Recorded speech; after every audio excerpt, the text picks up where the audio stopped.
na meron po tayong nakitang importanteng balita dito po mga kababayan sa Abante. Ito po pasensya na kayo, medyo nakablurred basahin ko na lang po yung nilalaman yan. So sabi po dito mga kababayan sa Abante, TNT, tunay na tabladista, kapatid, nabwisit sa kapamilya, hiniwalayan na. So yun daw pong TV5, nabwisit daw po sa ABS-CBN, kaya hiniwalay na daw po. Ibig sabihin, yung partnership ng dalawa mga kababayan, nagtapos na o magtatapos na. So ngayon, sabi po dito mga kababayan sa article ng Abante, eto po, yan.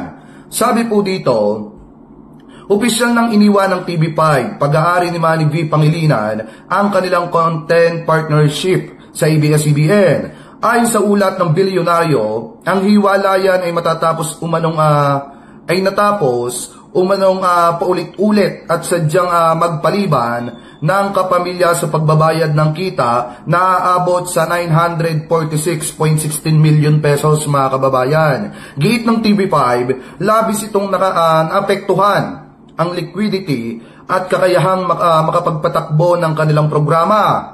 The demand was prompted by ABS-CBN, Commission of Serious Branches in Relation, its contractual obligation, particularly its willful failure, despite repeated demand to remit TV5's rightful share of collective revenues pursuant to Section 7.5 of the agreement. Saad nito sa dokumentong nakalap ng bilyonaryo ng bilyonaryo mga kababayan. Sabi pa dito, ang dating kasunduan ay nagpapahintulot sa TV5 na ipalabas sa mga show ng ABS-CBN tulad ng FPJ's Batang Quiapo, The Iron Heart, Dirty Linen, Everybody Sing, at Asap Natin To, at mga soap opera na pira-pirasong paraiso at nagbabagang damdamin mga kababayan. Sinabi ng TV5 na ang mga usaping pagbabayad ng ABS-CBN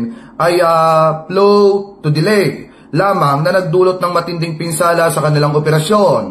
Ipinabatid pa ng TV5 na magsisimula ang termination ng deal sa Enero sa Enero 2, 2026, ngunit nananatili ang kanilang karapatan na kolektahin ang halagang utang ng ABS-CBN bago at pagtatapos ng petsa ng pagtatapos ng kasunduan mga kababayan. So ngayon kung titingnan po ninyo, di po ba maghihiwalay na mga kababayan ito pong partnership ng ABS-CBN at nito po mga kababayan nitong TV5. So ngayon, meron po tayo nakitang balita at update mga kababayan dito po sa Facebook ni Ramon Tulfo. Kung isa-search po natin mga kababayan, ito pong Facebook ni Ramon Tulfo, makikita nyo po yung post dito about po mga kababayan sa ABS-CBN. Ayan pasensya na kayo naka-blurred, pero yan, kay Ramon Tulfo po yan mga kababayan. So sabi po dito, basahin po nating maigi mga kababayan. Kasi nga naman, may karapatan talaga ang TV5 na kolektahin po yung utang o yung ibabayo dapat ng ABS-CBN po sa kanila. At kung hindi nga naman mga kababayan makakabayad talaga ang ABS-CBN, talagang tatapusin ng TV5 yung kanilang partnership sa ABS-CBN. So ngayon sabi po dito ni Ramon Tulfo mga kababayan, maghihiwalay na ang ABS-CBN sa TV5 dahil di makabayad ang Kapamilya Network sa network ni Manny Pangilinan. Ang buhay nga naman noon ay pinakamalaki, pinakamalawak at pinakamayaman ng ABS-CBN sa buong broadcast industry. Nang dahil kay Digong ay napasara ang ABS-CBN dahil di inaprobahan ang extension ng franchise nito. Isa sa mga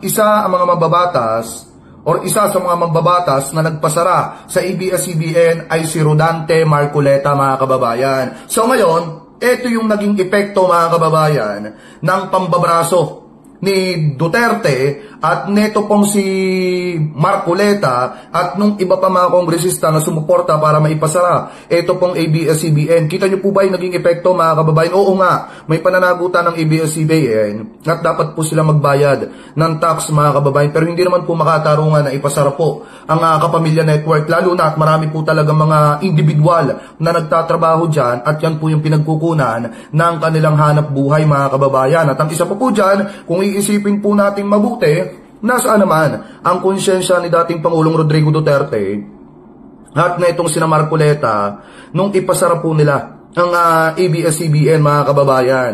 Marami ang nagtatrabaho dyan, yung mga normal na tao na halos araw-araw na pumapasok dyan, mga kababayan. At ngayon, na maghihiwalay ang partnership ng ABS-CBN at TV5, marami mga tao na naman ang mawawala ng trabaho. Nakakalungkot nga lang, mga kababayan, kasi nga, alam naman po natin na marami sa mga kababayang Pilipino po natin talaga ang mahal ang trabaho nila dyan po sa ABS-CBN. Ang masaklap nga lang po dito, nang dahil po sa politika, mga kababayan, ng panahon ni dating Pangulong Rodrigo Duterte, talagang naapektuhan yung pamumuhay ng mga kababayang Pilipino po natin dahil nga binraso nila noong mga panahon na yon ang ABS-CBN. At ang isa pa dyan, mga kababayan, at pinakamasakit pa dyan sa pangyayari pong yan, hindi naman po sina Digong o Marcoleta yung pinaka naapektuhan dyan. Ang pinaka naapektuhan po dyan talaga, mga kababayan, yung mga normal na tao na araw-araw ay nagtatrabaho at iniyaalay yung kanilang buhay sa kanilang trabaho dyan po sa ABS-CBN dahil nga nakaasa sa kanila yung kanilang mga mahal sa buhay.